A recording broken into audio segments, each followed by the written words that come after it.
വിവാഹം എന്ന് പറഞ്ഞാൽ പിള്ളകളിയല്ല, കളിതമാശല്ല, വിശേഷ വിധത്തിൽ വഹിക്കാനുള്ളത് വിവാഹം. അതായിരുന്നു വ്യാഖ്യാനം. ദാമ്പത്യം എന്ന് പറഞ്ഞാൽ ദം ദാനം ചെയ്യുക, പഥ്യം ഒരുമിച്ച് സഹിക്കുക. അപ്പം ശരീരവും മനസ്സും ആത്മാവും ദാനം ചെയ്യുകയും വേണം. ദൈവം തരുന്ന ചില സഹനങ്ങളും നമ്പരങ്ങളുണ്ട്, അതൊരുമിച്ച് സഹിക്കുകയും വേണം. അതുകൊണ്ടാണ് കുടുംബം. കൂടുമ്പോൾ ഇമ്പമുള്ളത് കുടുംബം, കൂടുമ്പോൾ ഇമ്പമില്ലെങ്കിൽ ഭൂകമ്പം എന്നാണ് പറയുന്നത്. എന്ന് പറയും, ഒരുമയുണ്ടെങ്കിൽ ഒലക്കമേലും കിടക്കാം, ഒരുമയില്ലെങ്കിൽ ഒലക്കമേലേ കിടക്കും. അതാണ് ദാമ്പത്യ ജീവിതം. ഇതായിരുന്നു അവിടെ നിന്ന് ആവിഷ്കരിച്ചതും പങ്കുവച്ചതുമായ ചിന്തകള്. പിന്നെ ഫാമിലി എന്ന് പറയുമ്പോൾ അതിന്റെ അക്ഷരങ്ങൾ വികസിപ്പിക്കുമ്പോൾ father and mother, I love you, അതാണ് ഫാമിലി. ഈ കൌൺസിലിങ്ങിനെ പറ്റി പറഞ്ഞപ്പോഴാണ് പല വിധത്തിലുള്ള ആളുകളായിരിക്കും അച്ഛന്റെ അടുത്തേക്ക് എത്തുന്നത്. അപ്പൊ അവരെ ഒന്ന് കൺവിൻസ് ചെയ്യിപ്പിച്ചെടുക്കാൻ അച്ഛൻ പല തമാശകളും പല സിറ്റുവേഷൻസിലും പറഞ്ഞിട്ടുണ്ടാവും. അത് എങ്ങനെയാണ് അത് അപ്ലൈ ചെയ്യണേ അച്ഛൻ?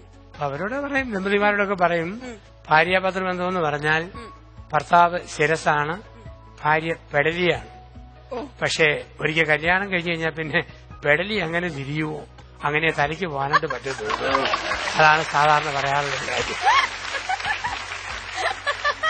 അതായത് ഭാര്യ എങ്ങോട്ട് തിരിയും അതിനനുസരിച്ച് ഭർത്താവ്. അപ്പം എന്തെല്ലാം പറഞ്ഞു പറഞ്ഞാലും അവസാന വാക്ക് അവളുടേതാണ്. ഭർത്താവ് പറഞ്ഞിങ്ങനെ, വീട്ടിലെ എന്ത് കാര്യവും എന്റെ ഭാര്യ തീരുമാനിക്കും. ഏത് വണ്ടി വേണം, പാല് വേണം, വെള്ളം വേണം, വീടിന്റെ ഷേപ്പ് വേണം എന്നൊക്കെ. പക്ഷെ എന്നാലും വെച്ചാ അവസാന വാക്ക് എന്റേതാണ്. എന്നാ പറഞ്ഞു വെച്ചു, അവളെന്ത് പറഞ്ഞാലും അവസാനം ഞാൻ പറയും അങ്ങനെ തന്നെ ആകട്ടെ. കൂടുതൽ പ്രായമുള്ളവരോട് അച്ഛൻ എങ്ങനെയാ സംസാരിക്കുന്നത്? വാർദ്ധക്യത്തിലുള്ളവർ അവരോട് പറയും, നമ്മുടെ ജീവിതത്തിന്റെ മനുഷ്യന് പല പല കാലങ്ങളുണ്ട്. അപ്പൊ ആ കാലങ്ങളിൽ ഇപ്പം കളിച്ചു നടക്കുന്നൊരു കാലമുണ്ട്, കൊച്ചു പിള്ളേരാകുമ്പം കുളിച്ചു നടക്കുന്ന കാലമുണ്ട്. 1 വയസ്സ് മുതൽ 10 വയസ്സ് വരെ കുഞ്ഞുങ്ങൾക്ക് ഏറ്റവും ഇഷ്ടം കുളിച്ചുകൊണ്ടിരിക്കുക. 10 വയസ്സ് കഴിഞ്ഞാൽ പിന്നെ 20 വരെ കളിച്ചുകൊണ്ടിരിക്കുക. 20 കഴിഞ്ഞാൽ പിന്നെ എല്ലാത്തിനും ചോദ്യം ചെയ്തുകൊണ്ടിരിക്കുക. 30കളൊക്കെ ആകുമ്പോഴത്തേക്ക് ഞാൻ പറയും, എല്ലാരും കേട്ടാ മതി ആ ചിന്ത. 40കളിലും 50കളിലും വീണ്ടും വിചാരം വരും. 60കളാകുമ്പം ചൊറിഞ്ഞ വർത്താനം പറയാൻ തുടങ്ങുന്ന. 60 വയസ്സിൽ മുകളിൽ ഇരിക്കുന്ന ആരെങ്കിലും ഉണ്ടോ? 60 കഴിയും ചൊറിഞ്ഞുകൊണ്ടിരിക്കുന്ന ആരെങ്കിലും ഉണ്ടോ? അച്ഛന്റെ ഭാഷയിൽ പറഞ്ഞ 60 കഴിയുമ്പോഴത്തേക്ക് മക്കളോടും അവർക്ക് ഇഷ്ടപ്പെടുന്നില്ല പലതും, ചുമ്മാ അങ്ങ് പറയും. അത് കുഞ്ഞുങ്ങൾക്ക് ഇഷ്ടപ്പെടത്തില്ല, ബഹളമാവും. ഒരു 70-80 ആകുമ്പോഴത്തേന് ചുമ്മാ ചിരിക്കാൻ തുടങ്ങും. കാരണം നമ്മൾ പറഞ്ഞാലും കേൾക്കുകയെന്നറിയാം. എല്ലാം കാണുക, ചിരിക്കുക, പോയി കുത്തിയിരിക്കുക.